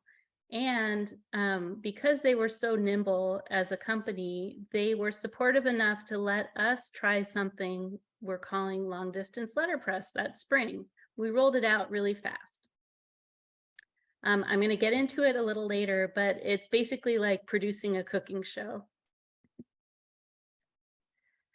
So as the summer wore on, it became very clear that nobody was in a hurry to take in-person classes anytime soon, and SVC had to make a very hard decision. They had to break their lease and go permanently online in order to save the business. And that was the end of the SVC Letterpress program as we knew it. Where did the shop go? Well, first, we were very, very sad, and there were a lot of tears, but our letterpress community banded together. We sprang into action. We documented the collection of type and equipment, and we palletized all of the metal type and all of the tools that we had amassed over 19 years to create this really wonderful teaching shop. And we found foster homes for all of the presses. So those got distributed all over Seattle, and they're still being used today on lots of our programs. So this is kind of what our storage situation looks like. This is a still from Raiders of the Lost Ark. But you just have to imagine our teaching shop is very safely tucked away until we're ready for it again. So losing our space, it didn't defeat us, it motivated us to organize. And it turns out that there is still a lot we could do without a space. We started a nonprofit, and we called it Partners in Print. And SVC donated all of its letterpress assets to PIP, which is amazing. by spring of 2021, so just a few short months later, we were able to launch a new website and lots of new online programs. We came up with a mission, and the mission encapsulated our values of community building, creative education, and amplifying voices using the power of the press. We also came up with a term for ourselves, a decentralized letterpress community. And thanks to the fierce determination of our leadership team, which are all former SVC letterpress instructors and teaching assistants, they all happen to have awesome non-letterpress superpowers. We were able to hit the ground running. And in the 2 years since we launched partnersinprint.org, we've put on 43 free events that are online and 51 long-distance letterpress classes. And we've reached over 1,000 individual people who have gone to our website and signed up for these offerings, which blows my mind. Where are they from? 46 states and 33 countries. So what makes a good long distance letterpress class? I feel like this is a great takeaway of what's worth keeping from the pandemic. Well, first of all, we were careful to pick topics that were conducive to being demonstrated in a couple of hours. And we found that it's actually a lot less resource intense to run an online class than to orchestrate a shop full of students who have to share tools and equipment in some cases. Mary Bruno was our first ever long distance letterpress instructor because she's not camera shy. You'll remember she was quick to start something called Pandemic Storytime during lockdown. And so I thought she'd be a natural, and she was. We have really fun camera angles to keep things interesting. Rebecca Chamley is another person who innovated with our long distance letterpress classes, and she mounted an iPhone to her Vandercook carriage and took the class on rides during the print stroke and coined the term Vandercam. Long distance letterpress classes allow us to work with instructors in their studios. We get to peek into their own space and work with their tools. So it's different from having to teach in a community shop, which might not have those tools. And what also sets them apart is that they are not recorded. And we're going to stick by this. People question it all the time, but for us, it's about respecting the value of the instructor, and it's about simulating live learning as much as we possibly can. People are way more likely to keep their cameras on and be present if the event is not recorded. And we're seeing that play out right here, aren't we? And those of you who had to teach over Zoom probably experienced that too. It's really painful to try to teach to a screen full of black squares. So we don't want to do that to our instructors. So we're very pro camera on at PIP. One caveat: we do record some very complicated, or we'll pre-record some really complicated techniques so that we can share them later on with participants. So participants actually get the best of both worlds. They get an interactive space that they feel emboldened and brave enough to ask stupid questions. And they also get access to recordings of the important bits. Letterpress classes, long distance letterpress classes are very interactive, as I've said. It's not meant to be a YouTube video. Participants get to inform the flow of the class and interrupt the instructor and ask plenty of questions. We're trying to build community. And we try to make them as accessible as possible with a self-selecting scholarship option. Anybody can just select the less expensive rate if they feel that their situation warrants it. We're also reaching people who don't live near community shops where they can take classes. We're also careful to offer topics that will appeal to a wide range of levels of experience. They're also sustainable in that when we sought to launch partnersinprint.org and do long distance letterpress under PIP, we created a business model for long distance letterpress classes to ensure that we could fairly compensate the instructor, we could compensate the moderator, we could compensate the producer of the class, the person who plans out shot by shot how the class goes with the instructor. And then also, if the class does really well and breaks even and gets more students, the instructor gets paid more too. You know, we're educators too, so we wanted to set up a system that worked really well for educators.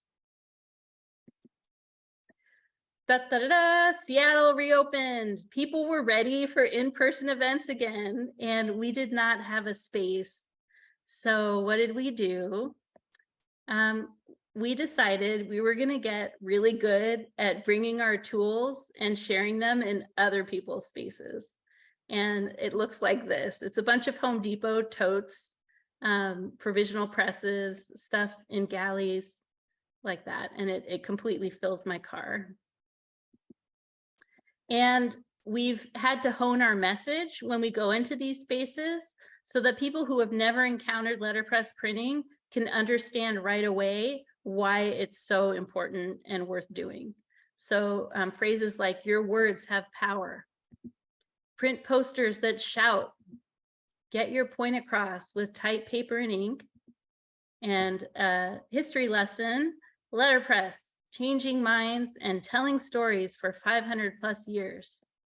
But mostly we give them a prompt, and that really helps them use the press to its best advantage. We say, what do you want to say to your community? And that has caused people to make much more meaningful work than when we didn't have that. And we call these events Press Power. They're offered on a sliding scale so we can reach more communities. And we like to center the prompt on the organization that we're serving. And we use these provisional presses. Oh my gosh, we wouldn't be able to do this without provisional presses. It's so amazing. Here's another example of a Press Power event we did recently. So after figuring out how to put the contents of a print shop to do a workshop in several totes, it wasn't too much of a stretch for us to distill it to its absolute essence with one provisional press, a case or a galley full of CNC routed type, a tool caddy with ink in tubes, some brayers, an inking surface, some mineral oil, paper, all in one tote. And we called this a print kit. And this just couldn't have been done without a provisional press. Like until there was a way to get presses to be so mobile, I don't think we ever would have tried to do a program like this. But now we can check these out, or rather we check them out to arts educators, librarians, anybody who wants to bring this type of activity to their organization. Here's an example of a recent print kit deployment. These two teaching artists checked out a print kit and brought it to the local Natural History Museum. So what's next for PIP? So breaking news, and this is going to be really shocking. But every single physical space that we've ever occupied in Seattle has been wiped away. So there's really no trace of us anymore in the physical realm. That's okay. If the pandemic hadn't knocked us out, probably progress would have, right? So right now, we plan to keep all of the programs that made us a successful, decentralized letterpress community. And we're refocusing our efforts on re-centralizing with our in-person programming. Yay! So we have learned so much through this process. I really need to just take a moment and just applaud ourselves or pat ourselves on the back. We have so much to celebrate. And we have a turnkey shop, and it's just waiting in that storage unit, ready to deploy when the time is right for us. And along this journey, we've made some awesome connections in our community that'll help us get there, hopefully soon. So speaking of making connections in the community, Erin is going to talk about Pip and Led's joint venture, Print Futures. Thank you, Jenny. So during a breakout session at Make Ready 2020, Jenny, Catherine Fries, and I discovered that we all had a desire to serve a need in our community. The types of events we were creating as Pip and Led would naturally lend themselves to bring a platform to elevate emerging printers, the people that are taking letterpress forward, the new generation. We created Print Futures to facilitate avenues of experience in letterpress for emerging printers doing great work in educational institutions, community centers, and professional shops. Pip and Led was a natural partnership. Pip provides the platform, and Led is the connection to the educators. We have hosted 6 events over 2 years, helping 19 self-taught students, interns, or printers at community centers and museums share their work to a live audience. The presenters have represented our expansive and international community. In many cases, the event is the first time for the emerging printers to be presenting their work publicly. They've told us that the rehearsals and feedback from professionals have helped them feel more confident when they're giving these presentations. Presentations are brief, only 7 minutes each, but they are highly engaging because their work is truly impressive. Bug press, yes. Additionally, Print Futures was a networking opportunity to connect the next generation of printers with each other during the height of the pandemic. Each virtual session ends with breakout rooms for open discussion. We have one room for the teacher's lounge and another room for all the emerging printers to hang out. We have always paid an honoraria to our presenters and moderators, initially from the proceeds of Make Ready 2020. We have been able to hire some of them to create printed materials for our organizations. We are deeply grateful for the support our community has provided for Print Futures. HMCT was our first support, was the first to support us by covering our speaker stipends, and Hamilton Wood Type and Printing Museum is sponsoring our Fall 2023 event. We are working to evolve Print Futures to get even more participation. We will be releasing the presentations on a YouTube channel to give more people access to the emerging printers' work. Print Futures alumna Mint and Dave are presenting tomorrow at noon. We continue to leverage the virtual space we learned to use so well to host new voices, creating upward mobility in the craft that didn't already exist. We hope that the existence of Print Futures inspires other organizations to create more opportunities for emerging printers. So educators, please let your students know, and all the emerging printers that we have extended the deadline for our fall event applications just for this event, just to let you know. The new deadline is June 12th. So please let your students know. We'd love to see their work and we'd love to spotlight them. So looking forward, the world isn't the same as when PIP and LED first formed. So we want to ask you, what is worth saving from these amazing efforts from lockdown? And how can we all continue to help each other? Let's discuss. Thank you.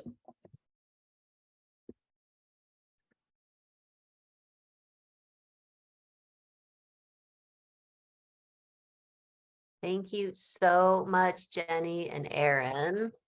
We a little clap for them. Yes, that was amazing. We're going to keep an eye on the chat for questions. And I guess, are you all interested in people just unmuting and asking questions as well?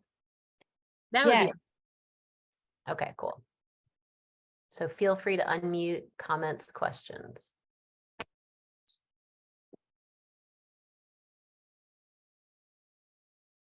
I'm going to catch up in the chat. I'm just adding links for people to apply.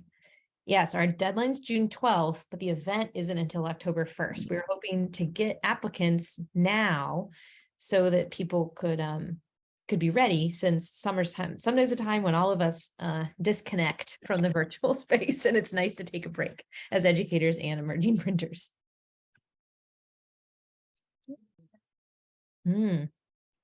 Sarah asked, how did your personal work change after the pandemic? Do you want to answer that, Jenny? Do you want me to go first? You go first. Okay. So my work changed a lot. I mean, in terms of, I think that as a connector in the community, that's kind of my primary creative activity, and actually getting to print isn't something I always have as much time for. I like to get people, I like to share my space. I like to make those connections. And so I left academia and moved closer to family and had a baby. And now I'm transitioning to have a community space. So I'm going to build a barn, and I'm going to really make my workshop, my wood type collection, my presses, everything available to host workshops, both for the local community in Ohio, and also hopefully to bring visiting artists in to do potentially residencies, but especially to host workshops and be able to get to hang out with all of you that a lot of you have only gotten to learn from in a virtual space. I'd love to have you here to be a part of, I think we're going to call it the Type Farm. I'm not sure. Morewood Type is also going to live here. That's my dad. He's not so keen on the Type Farm idea yet, but we're going to work on the brand. So yeah, big changes. That is so exciting. Thank you. So on my end, so I had it pretty good at SVC, now that it's gone. I got to do whatever I wanted, and they said yes, and I didn't have to worry about rent, and I didn't have to worry about paying people and all of that stuff. And then, hey, let's start a nonprofit. It sounded like the easy solution, and oh my God, you guys, it was trial by fire, and thank goodness for my leadership team, who has all the skills that I don't have, and all of our advisors who are holding our hand along the way. But yeah, personally, I have to say I don't have a lot of time, and I'm not printing for anything but PIP lately, and PIP programs. I hope that changes, but that's the truth. It's been a steep learning curve, but it's also been really, I love learning new things like this. And I'm looking at Rebecca Gilbert's smiling face, because she is my mentor in this journey. And yeah, so it's people like that that are getting me through it. Good question. Thank you. I know a bunch of us asked how we can support PIP and LED. Well, so for PIP and LED, or for PIP rather, we'd love to see you come to our events and take advantage of that, and spread the word about our classes. I mean, I think for us to be sustainable, people have to see the need, I guess, in the programs we're offering. But we do fundraisers twice a year that help fund programs and administrative costs and that kind of thing. How else can you support PIP? Well, when we do find a space, I think we're going to have to like really spread the word, because we're going to really have to raise some money. But thanks for asking that question too. Yeah. Yeah, I think it's going to be exciting when the time comes. I know we'll all be behind you. Yeah. And LED, we are, like I'd mentioned, kind of in a time of transition. We're trying to figure out as an organization how we can support the educators community. And so you can get involved by when we start having educators chats again, attending and telling us what's going on with you in your institutions or in your workshops, like how can we help you and what do you need? I know I would love to have another Make Ready event, possibly in person, hopefully empower some regional. We want to start to empower regional groups to get together in smaller spaces, kind of like CBAA has your regional groups, to host some similar events. So yeah, we want to know what the community needs at this point. That's a big thing for us. And apply for Print Futures and encourage your students and people you know to apply.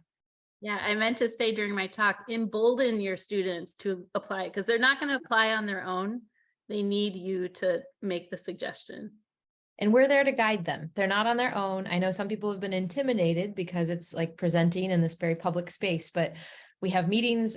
We get together with them, whoever's organizing at that time, and we give them feedback and they get to rehearse several times. So we try to make it the best experience possible for them. Mm-hmm. There's a question from Carrie.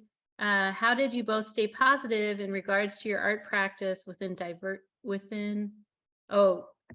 faced with adversity during the pandemic? Maybe? Is that what you meant, Carrie? Sorry, my apologies. Yes. Thank you for deciphering that. Oh, well, I'll start. So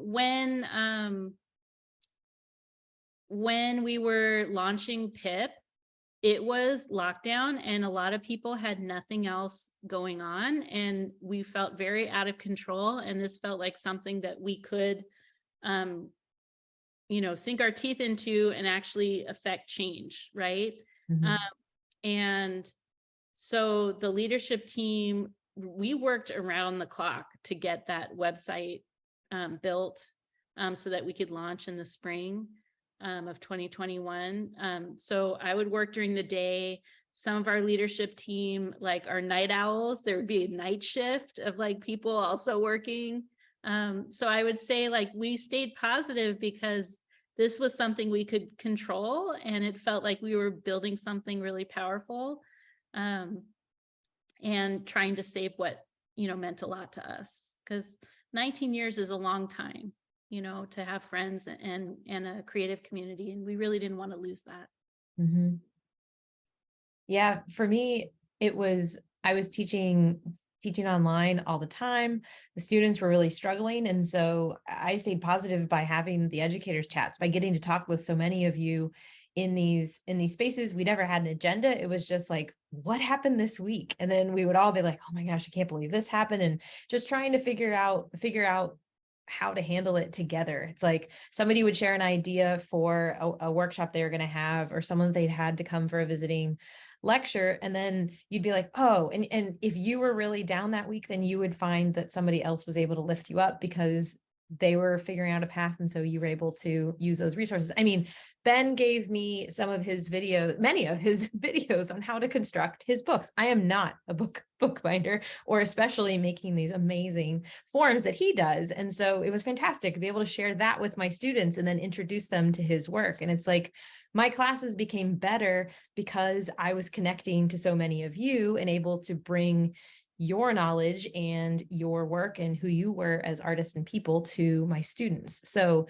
that was what helped me. I felt like I got closer to so many people, including Jenny. I haven't seen Jenny since 2019 at Hamilton. So it's just wonderful to have made those connections. Yeah, it's crazy. It is so crazy, Erin, like how much we've worked together. And well, also the PIP leadership team, like we are virtual all the time. So it's really, really rare that we're even in the same space together. That picture that I used for the slide, it was like this narrow window when we thought, let's have a holiday party because cases are down. And we just, had our leadership team meeting in person, and it was an opportunity for a photo, but mostly we're just meeting on Zoom. Yeah. Can I answer oh, go ahead, Erin. Oh, no, I was gonna say Peggy asked about purchasing sets of wooden type for the presses and asking if dad still produced sets. So my dad is a bit on a break from producing type, but he's actually, secret, going to start working with the provisional press folks to distribute his type, which is hopefully going to make them go into the world faster, because dad is great at making type and not always as successful at running an online business. So, but that'll mean he'll have more time to cut type and get it into your hands. But I know Jenny worked with another type maker. Their type. Yeah, so this dovetails beautifully with, I guess it was Peggy who asked this. But the Ben Davidson at Columbia Gorge Book Arts, I think word is getting out about his bamboo CNC routed type. So he's local to me. He's very close by, and my son goes to school in Portland. And so I drive past Ben's studio multiple times a year, and we've been able to collaborate on a special typeface just for our press power events and print kits, and we're calling it Amplify. And we're still tweaking it. We're tweaking the letter frequency. We designed it with Spanish accents so that we can reach more communities. It's a really cool thing that he's enabled us to do. Is that available yet? It will be soon. Like, it's so close to being ready for him to sell, for anybody to use. But he's selling other typefaces. So maybe somebody will drop a link to, oh yeah, thanks, Rebecca, ColumbiaGorgeBookArts.com. Really great stuff. Liz asked an interesting question. Are there any specific tools or processes that you've offloaded with your lean, mean, portable format? Or have you gained anything instead? So the portable format is clearly not fine printing. It's wood type, fonted in galleys, and provisional presses. And we rely a lot on pre-carved linoleum blocks for backgrounds, or a hand brayering directly to the paper to create those really vibrant, colorful backgrounds. Those are all techniques that we used before when we used to do team building play days when we were part of SVC. Now that we're a nonprofit with a mission, we do not do those anymore. Like, everything has to be for a purpose.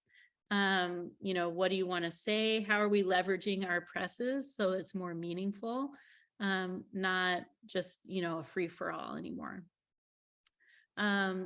So processes that we've offloaded, we're not attempting to do any handset metal type. We don't even have access to our metal type right now. So we kept our wood type out of storage because I knew that was something we could definitely continue to use. Yeah, I hope that answers the question. And it'd be a great discussion too, like what other techniques could we do at these events? I just wanted to say that I was on sabbatical the summer. I started my sabbatical the summer of 2020, and that was also the case for the fall of 2020. And I started coming to the lead meetings, and I saw, like, I had finished teaching from March to May, right, online, but I just so happened I didn't have a letterpress class at that moment. But I watched everybody figure it out for a couple of months through Erin's meetups. And I felt so better prepared in the spring of 21 when I did go back in person. Like, I could handle it in a way that I don't think I could have handled it if I hadn't been coming to that group. And getting provisional presses was like a game changer, pandemic or not. To have my students have their own individual presses has been an incredible change in the way that my print studio runs. I'm able to teach non-majors letterpress so much more quickly and accessibly with provisional presses. Vandercooks are pretty scary to, the average liberal arts student. They have no idea what that thing is. And when you turn it on, it scares them. So having a provisional press to learn on has been incredible. Jenny, I love these kits in the box. That is so great. And I satisfying, isn't it? yes, so satisfying. And so wouldn't have happened without that innovation. And I think that's what I love so much about this community is our ability to innovate and be resilient and reach out to each other when we need help. It's been really inspiring. Liz, really good discussion points. I love it. So I think Erin, you'd be really great at answering this one. Yeah, I think it's interesting. I got involved in a lot of organizations. I was very fortunate to attend CBAA and to speak at CBAA. But as I mentioned, I'm not a book artist myself.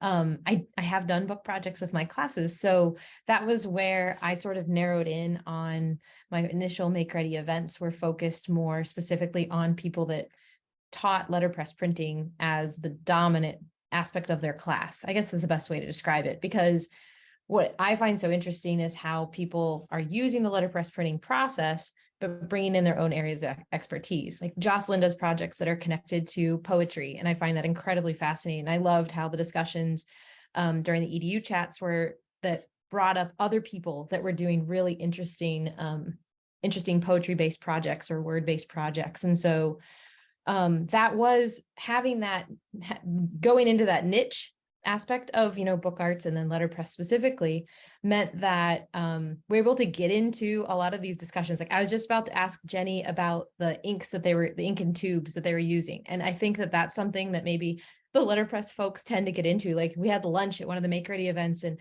we talked about solvents for the entire lunch. Like that's, the kind of stuff we get into. And, but it's so helpful to have those conversations because other people in the institutions where you might be working don't always know all those little odd details. Yeah, I agree. I think that is one of the great things about the print community is how cross-disciplinary and collaborative it is. And I think our organizations are starting to, we all don't need to do all the work all the time because it's exhausting, and so many of us are involved in various organizations. And so really looking at how each of our groups can use our strengths to help our community, I think is going to be something great moving forward. And Jenny and Eric from Firecracker and Ksenia Thomas and Marie from Central Print, we all had a discussion one time about how we leverage kind of people's strengths in the community to allow everyone to grow and succeed. I think that made sense. Well, I think letterpress presents a whole different set of challenges than book arts as a whole, because you're dealing with very specialized equipment that requires, certain amount of knowledge, and access to that knowledge can be hard. And so a lot of book arts educators might find themselves needing extra support from the letterpress community. So I think that might be one of the reasons why LED needed to be led, because there are just so many unique things to letterpress education that need to be discussed and improved. Mm-hmm.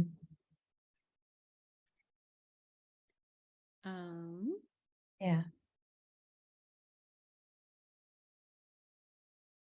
Yeah, the Lego kits are really neat. I've seen a lot of people doing great work with it. Instagram is a great place to find other artists that are using it to create different work and registration methods and like simple things like that that can make it a much more useful way to use experimental pieces.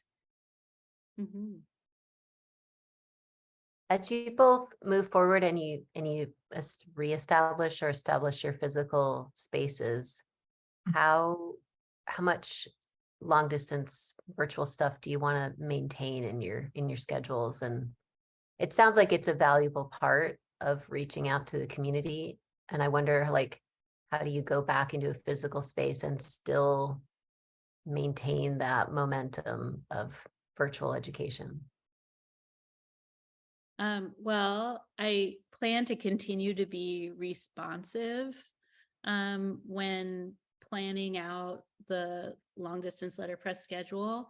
When we first started doing long distance letterpress, I don't know if you guys remember, there was a workshop every weekend because there was a demand for a workshop every weekend. Like, we would fill them, we could do 2 back to back and they would fill. And now we found that, like, the sweet spot in terms of our capacity at PIP and all these other programs that we're getting busy with, and the demand seems to be 1 a month. So we've been doing that for a while, just 1 a month. So I don't see why we can't continue that if there continues to be a demand. So we'll just feel it out. Yeah, I think coordinating and finding that sweet spot of time when people are able to participate is a big part of planning. At the educators chats at the beginning, I would just throw out a day and time, and I would try to shift it depending on, like, I would try different days of the week and different times, and then whoever could come. And that worked out fine because we were in lockdown and we didn't have very many schedules except for, like, who was washing their vegetables that day. Like, it was a different period versus educators that have all these demands and all this research and all this service and extra things that they're doing. It's harder to find times. And so I need to plan more in advance. Erin does a way better job than I ever did with his ABC meets of finding a schedule that really works for everybody to be a part of the discussions. And so I would like to start to plan more in advance, to have continued discussions with educators, because things are changing. The academic world is a lot of the members of LED, and a lot of people are under more scrutiny. Some shops are closing, some shops are growing. There are new educators that are getting involved. And so to be able to connect the people that need our help, because maybe a shop's trying to be eliminated by their administration, or those people who are in transition to be doing new things like myself, like, how do we take the lessons we learned to be independent from all of you that are still doing the good work in the colleges and universities as well.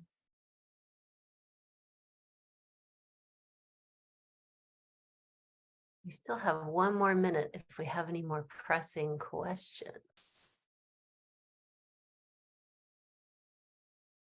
I'm looking through the chat to see if we got to everything. I really appreciate the discussion. Thank you. Mm-hmm. Yeah, thanks for sharing the links too. It's always so great to exchange information.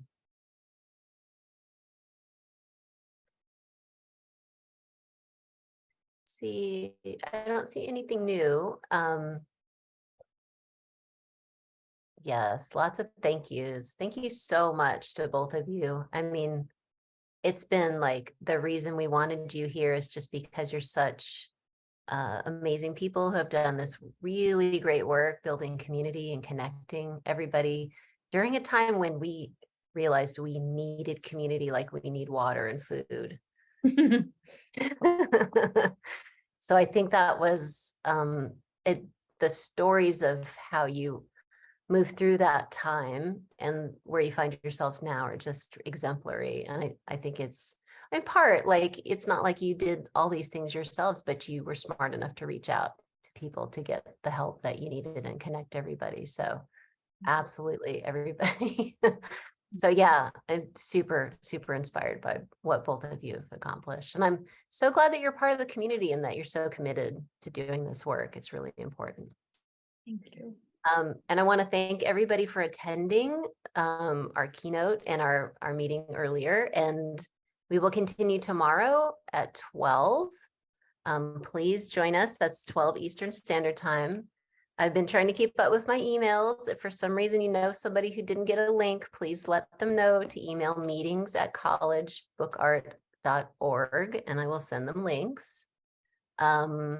And yeah, I think we're good. Anybody have anything, last things they want to say before we close the meeting? All right. Thanks for having us. Yes, thank you so much. Thanks, guys. Take care, everybody. We'll Take see you care. tomorrow. Bye. Hi, everybody. Thank you so much. Thank you. Thank you. Excellent job, my friends. Thanks. I want That to was great. save this ultra.